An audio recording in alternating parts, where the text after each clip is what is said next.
kami.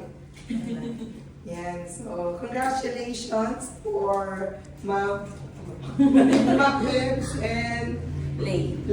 It's a future po na house nila ma'am.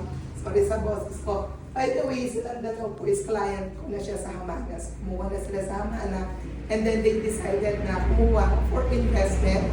Isa sa pagsibol at isa sa pagsikat. So, tanongin natin si Ma'am Bex. Actually, bakit yun napag-decide na kumuha ulit sa akin? And bakit na napag-decide na kumuha for investment?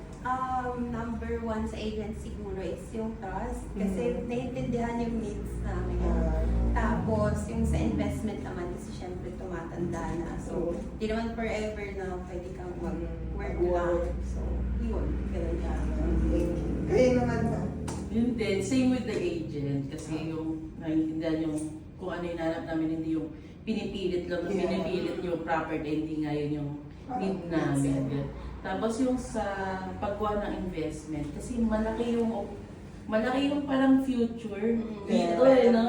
Future development. Sa Pampanga. And na-experience ko siya way back sa Bulacan na para siya provincial style. Tapos later on, biglang na-develop. So, ganun din nakikita ko rito. So, strike while the iron is hot, di ba?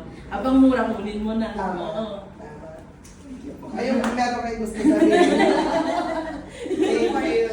Thank you, ma'am. Congrats. Thank you. Next question ulit. Congrats, ma'am. Siya na yun. Bye!